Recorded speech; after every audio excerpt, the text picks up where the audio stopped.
जय हिंद साथियों मैं आशीष रावत आप सभी का स्वागत करता हूं आपके अपने YouTube चैनल NRDA क्लासेस के अंदर। दोस्तों जैसा आप सभी जानते हैं कि हम सब मिलकर तैयारी कर रहे हैं आर्मी अग्निवीर भर्ती 2025 की। और अब तक जो है हमने टोटल 16 मॉडल पेपर कर लिए और आज हमारा 17वां मॉडल पेपर होने वाला है। और दोस्तों आज की वीडियो के अंदर अपने पास 2 भाग होने वाले हैं, जिसके अंदर 15 GK के और 15 साइंस के क्वेश्चन होने वाले हैं। इन टोटल हमारे पास में 30 प्रश्न होंगे, जिसमें से आपको जो है 25 क्वेश्चन करने होंगे हल। अगर आप 25 कर देते तो यानी आपकी तैयारी जो है बहुत शानदार चल रही है। दोस्तों धीरे धीरे अपन जो है क्लास तैयार हो रही है, फिर अपन जो है मैथ और रीजनिंग की क्लासेस भी लाने वाले हैं। तो जो बच्चे जुड़े हुए हैं वो जुड़े हुए रहिए और अपने दोस्तों के साथ भी शेयर करिए।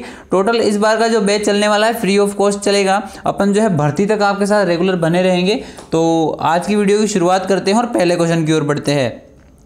पहला क्वेश्चन है भाई कि माउंट एवरेस्ट किस देश के अंदर पड़ता है? तो ये पड़ता है भाई नेपाल के अंदर।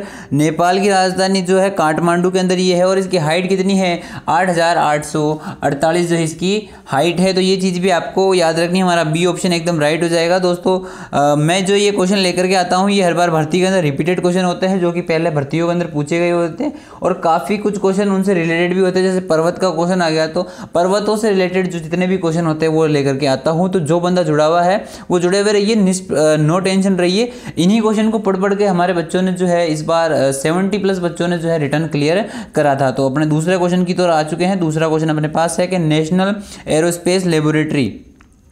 एरोस्पेस लेबोरेटरी का मुख्यालय कहाँ स्थित है? ऑप्शन ए दे रखा है न्यू दिल्ली, बी कोलकाता, सी बेंगलुरु और डी लखनऊ। आपका सी ऑप्शन राइट हो जाएगा। बेंगलुरु के अंदर जो है नेशनल एरोस्पेस लेबोरेटरी का मुख्यालय स्थित है।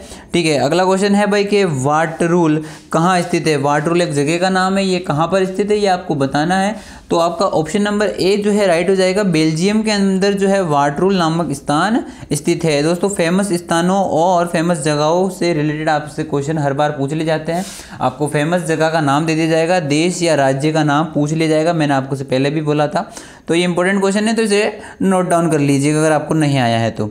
अगला है भारत छोड़ो आंदोलन कब शुरू हुआ था? भाई भारत छोड़ो आंदोलन जो है कब शुरू हुआ था? ऑप्शन है आपके सामने 1940, 1942, 1945 और 1935। दोस्तों आपका ऑप्शन नंबर बी राइट हो जाएगा। 1942 के अंदर जो है भारत छोड़ो आंदोलन शुरू हुआ था। ऑप्शन बी आपका एकदम करेक्ट हो जाएगा।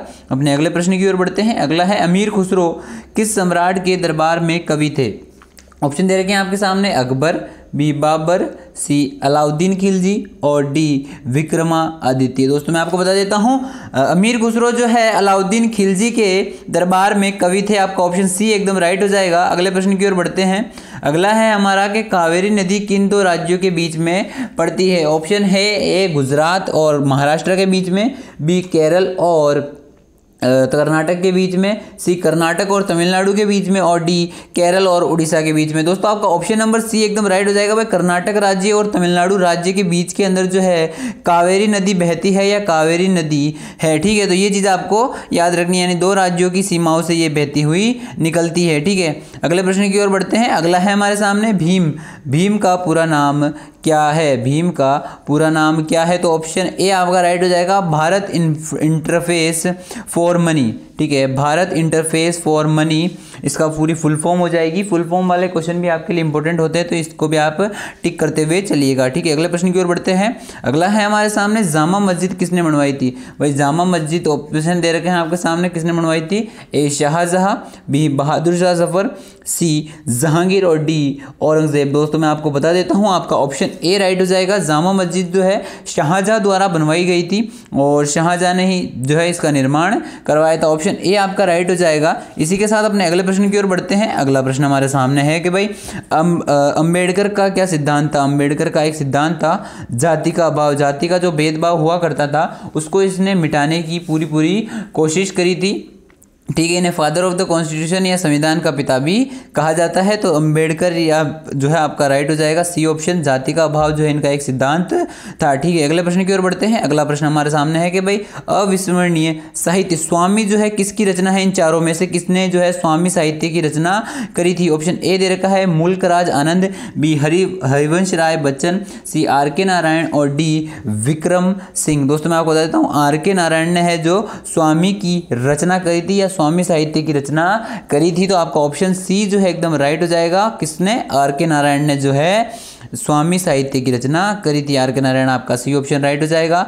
अगला प्रश्न है हमारे सामने कि सुप्रीम कोर्ट में न्यायाधीशों की नियुक्ति कौन करता है? सुप्रीम कोर्ट में न्यायाधीशों की नियुक्ति कौन करता है? हमारे सामने ऑप्शन दे रखे हैं। प्रधानमंत्री करता है, रक्षा मंत्री करता है, राष्ट्रपति करता है या विदेश मंत्री करता है? दोस्तों मैं आपको बता देता हूं, सुप्रीम कोर्ट में जजों की नियुक्ति जो है, जज या न्यायाधीशों की नियुक्ति कौन करता है? राष्ट्रपति करता है। और वर्तमान में भारत की राष्ट्रपति कौन है? द्रौपदी मुर्मू है। ये आपको याद रखना है। अपने अगले प्रश्न की ओर बढ़ेंगे। अगला प्रश्न हमारे सामने है कि भारत का सर्वोच्च न्यायालय कहाँ पर स्थित है? या फिर हाई कोर्ट कहाँ पर है भारत का? इंडिया की बात हो रही है तो भाई ये जो है न्यू दिल्ली के अंदर है। आपका ऑप्शन जो है एकदम राइट हो जाएगा। हमारा भारत का सुप्रीम कोर्ट कहाँ पर है? न्यू दिल्ली के अंदर है। अगले प्रश्न की ओर बढ़ते हैं। अगला प्रश्न हमारे सामने आ चुका है भाई कि उपराष्ट्रपति बनने के लिए न्यूनतम आयु सीमा कितनी होनी चाहिए? जो उपराष्ट्रपति होता है वो उसको अपना पद ग्रहण करने के लिए या उसका चुनाव लड़ने के लिए उनकी न्यूनतम आयु कितनी होनी चाहिए? तो वो होनी चाहिए 35 वर्ष होनी चाहिए। उससे अगर कम है तो वो उपराष्ट्रपति का चुनाव या उपराष्ट्रपति के पद पर नहीं बैठ सकता। आपका ऑप्शन सी राइट हो जाएगा। अगले प्रश्न की ओर बढ़ते हैं।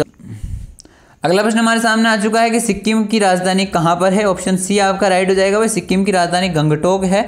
आपका ऑप्शन नंबर सी एकदम राइट हो जाएगा। मैंने पहले भी बात करी थी, राज्य और राजधानियाँ जो है हर बार क्वेश्चन फंसता है, तो इन सारी राजधानियाँ आपको विश्व की और राज्यों की जो है कंटेस्ट कर लेनी है। ठीक है, तो अगले प्रश्न की ओर बढ़ते हैं। अगला है हमारे सामने कि www का फुल फॉर्म क्या होगा? www का फुल फॉर्म क्या होगा? तो वर्ल्ड वाइड वेब जो है इसका फुल फॉर्म है। आपका ऑप्शन नंबर ए ही जो है राइट हो जाएगा। वर्ल्ड वाइड वेब जो है www का पूरा फुल फॉर्म है। इसी के साथ अपने जो है जीके के 15 क्वेश्चन यहीं पर समाप्त होते हैं। किसके? जीके के 15 क्वेश्चन यहीं पर समाप्त होते हैं। और अब से जो चालू होंगे वो अपने साइंस के क्वेश्चन होंगे। 15 में से आपका कितना रहा मुझे जरूर बता देना कमेंट बॉक्स में।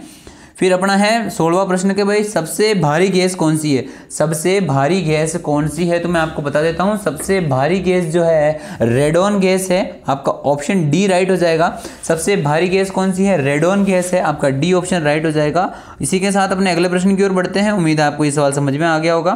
फिर है सेब में कौन सा अम्ल पाया जाता है? भाई जो सेब होता है यानी कि एप्पल, APPLE, एप्पल के अंदर जो है कौन सा अम्ल या फिर एसिड या पाया जाता है? तो मैं आपको बता देता हूं, उसके अंदर मैलिक अम्ल पाया जाता है।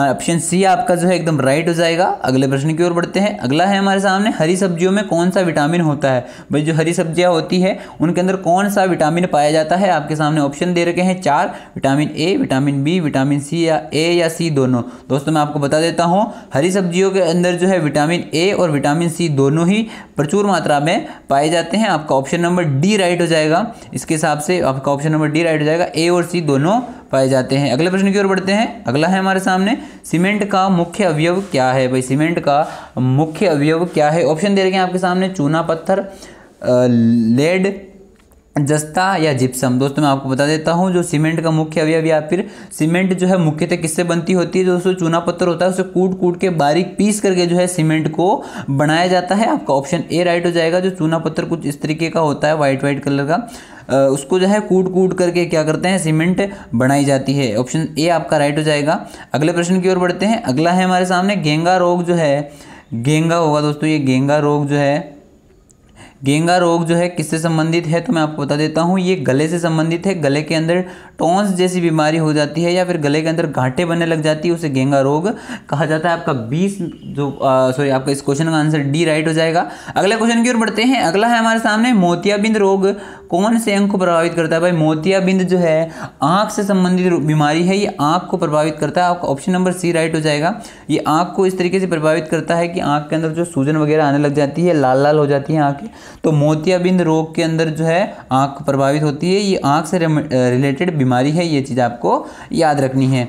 अगला प्रश्न हमारे सामने है कि बिजली गिरते समय पैदा होने वाली गैस कौन सी? जब बिजली गिरती है तो उस समय कौन सी गैस पैदा होती है? ऑप्शन दे रखे हैं nitrogen, nitric oxide, carbon monoxide, इनमें से कोई नहीं। दोस्तों मैं आपको बता देता हूं कि जब बिजली गिरती है तो उस समय नाइट्रिक ऑक्साइड जो है गैस पैदा होती है और नाइट्रिक ऑक्साइड गैस बनती है बिजली गिरते समय। आपका ऑप्शन बी राइट हो जाएगा। अपने अगले प्रश्न की ओर बढ़ते हैं। अगला हमारे सामने आ चुका है भाई कि पृथ्वी जो है कितनी प्रकार की गतियां करती है? कितनी गतियां करती हैं? तो ये जो है 2 प्रकार की गतियां करती है। एक तो अपने अक्ष पर करती है और एक घूर्णन करती है, ठीक है। एक तो यह सूर्य का चक्कर लगाती है और एक अपनी अक्ष पे ही चक्कर लगाती है, जिससे कि दिन और रात होते हैं। और एक पूरे अक्ष के जो सूर्य के चारों ओर चक्कर लगाती है, तो उससे क्या होता है, क्या बोलते हैं, ऋतु परिवर्तन होता है या फिर साल बनता है। तो कितनी गतियां करती है पृथ्वी? 2 गतियां करती है, ठीक है। अगले क्वेश्चन की ओर बढ़ते हैं। अगला है हमारे सामने, दूध की शुद्धता को मापने में कौन सा यंत्र प्रयोग में लिया जाता है? भाई जो दूध की शुद्धता होती है उसको मापने के लिए कौन से क्या बोले उसका इस्तेमाल करा जाता है, यंत्र का इस्तेमाल करा जाता है? ऑप्शन दे रखे हैं आपके सामने, अमीटर, वोल्ट मीटर।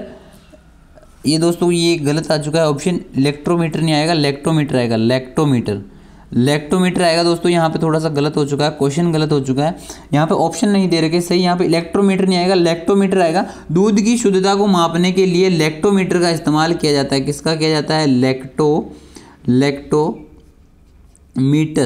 इलेक्ट्रोमीटर का इस्तेमाल किया जाता है। आपका ऑप्शन नंबर जो है इसमें से कुछ भी राइट नहीं होगा दोस्तों, ये क्वेश्चन मिस्टेक आ चुकी है, तो लेक्टोमीटर इसका राइट हो जाएगा। इसी के साथ अपने अगले प्रश्न की ओर बढ़ते हैं कि अमीबा किस विधि से जनन करता है? भाई अमीबा किस तरीके से पैदा होता है? भाई ऑप्शन दे रखे हैं, द्विखंडन, बहुविखंडन, मुकुलन और इनमें से कोई नहीं। दोस्तों मैं आपको बता देता हूँ, अमीबा जो है द्विखंडन विधि से जो है जनन करता है या पैदा होता है। आपका ऑप्शन ए एकदम राइट हो जाएगा। अगले प्रश्न की ओर बढ़ते हैं। अगला है हमारे सामने, कार्बन मोनोऑक्साइड का रासायनिक सूत्र क्या होगा? भाई कार्बन मोनोऑक्साइड का रासायनिक सूत्र होगा CO जो है कार्बन मोनोऑक्साइड का रासायनिक सूत्र होता है। आपका ऑप्शन नंबर बी एकदम राइट हो जाएगा। अपने अगले प्रश्न की ओर बढ़ते हैं। अगला प्रश्न हमारे सामने है कि आंखों से संबंधित विटामिन कौन सा है? दोस्तों मैं आपको बता देता हूँ, आंखों से संबंधित विटामिन है विटामिन ए, जिसकी वजह से जो है रतुंधी रोग होता है, जिसे नाइट ब्लाइंडनेस रोग भी कहा जाता है, जिसमें रात के समय दिखाई नहीं देता है। ऑप्शन ए आपका राइट हो जाएगा। अगला प्रश्न है हमारे सामने, प्रोटॉन होते हैं, भाई प्रोटॉन होते हैं धनात्मक होते हैं, चार्ज इन पे कौन सा होता है? पॉजिटिव चार्ज होता है। आपका ऑप्शन ए एकदम राइट हो जाएगा। इलेक्ट्रॉन पर नेगेटिव होता है और न्यूट्रॉन पर उदासीन होते हैं, कोई भी चार्ज नहीं होता। इस क्वेश्चन के अकॉर्डिंग अपना ए ऑप्शन राइट हो जाएगा। अगले प्रश्न की ओर बढ़ते हैं। अगला है हमारे सामने, परमाणु का रासायनिक सूत्र किस पर निर्भर करता है? परमाणु का रासायनिक गुण किस पर निर्भर करता है? तो दोस्तों मैं आपको बता देता हूं, परमाणु का जो रासायनिक गुण है वो उसके परमाणु क्रमांक पर निर्भर करता है कि उसका रासायनिक गुण कैसा होगा। तो ऑप्शन बी आपका राइट हो जाएगा। इसी के साथ अपने अगले क्वेश्चन की ओर बढ़ते हैं। अगला है दोस्तों, अगला क्वेश्चन हमारे सामने आ चुका है कि इंसुलिन किस अंग से स्रावित होता है? तो ऑप्शन ए दे रखा है अग्नाशय, बी यकृत, सी गुर्दा और डी आमाशय। यानी कि इंसुलिन जो है किसके अंदर बनता है या किसके द्वारा छोड़ा जाता है या निकला जाता है या स्रावित होता है? तो ऑप्शन ए आपका राइट हो जाएगा। अग्नाशय जो है इंसुलिन का जो है निर्माण करता है। ऑप्शन ए आपका राइट हो जाएगा। इसी के साथ अपने अगले प्रश्न की ओर बढ़ते हैं। अगला प्रश्न हमारे सामने है कि 30 में से आपका कितना स्कोर रहा? भाई मुझे कमेंट करके जरूर बता देना, ये मोस्ट इंपॉर्टेंट क्वेश्चन है। इसका जवाब अगर आपने नहीं दिया तो आपको जो है कुछ भी नहीं आया होगा। दोस्तों बता देना, कल क्लास नहीं हो पाई उसके लिए मैं आपसे क्षमा चाहता हूँ, कुछ कारण हो गया था, लाइट वगैरह नहीं आ रही थी तो उस वजह से क्लास नहीं हो पाई थी। तो आज की क्लास हो चुकी है और इसी के साथ अपनी जो है रेगुलर क्लासेस होने वाली है पूरे टिल द डेट, जब तक आपके एग्जाम नहीं हो जाते हैं प्रॉपर तैयारी होने वाली है। और दोस्तों मैं आपको आश्वासन दिलाता हूँ कि जैसे ही अभी महीना चल रहा है सितंबर, अक्टूबर, नवंबर से जो है आपकी मैथ और रीजनिंग की क्लासेस भी स्टार्ट हो जाएगी। जैसे ही हमारा स्मार्ट बोर्ड लग जाएगा तो वो क्लासेस भी अपन स्टार्ट कर देंगे और उसके साथ में अपन जो है जीके और साइंस की क्लासेस भी उसी पर लिया करेंगे। तो उसमें क्या है आपकी प्रैक्टिस एक नंबर हो जाएगी और जो अपन क्वेश्चन वगैरह भी डाल दिया करेंगे रीजनिंग के। और दोस्तों मैं आपको बता देता हूँ कि अगर आपको भर्ती वगैरह से रिलेटेड जानकारी चाहिए कि भर्तियाँ कब आ रही है, कैसे क्या हो रहा है, तो उसके लिए अपन ने जो है मेन पेज है न्यू रावत डिफेंस अकेडमी के नाम से, वहाँ पर आप जा सकते हो। टेलीग्राम चैनल पर जुड़ सकते हो, टेलीग्राम चैनल का नाम है NRD अजमेर। वहाँ पर भी शानदार जो है आपको नोटिफिकेशन आती रहती है, वीडियोज़ की जानकारी भी आपको वहीं पर मिल जाएगी। तो अगर आपको आज वाली वीडियो पसंद आई हो, आज की क्लास पसंद आई हो तो लाइक कर देना, अपने दोस्तों के साथ में ज़रूर शेयर कर देना और कमेंट में मुझे बताना कि आपका स्कोर कितना रहता है। और भूलना नहीं कि आपको चैनल को सब्सक्राइब कर देना है, बेल आइकन को प्रेस कर देना है ताकि आपको जो है सारी जानकारी सबसे पहले मिल सके। तब तक के लिए जय हिंद, जय सिया राम।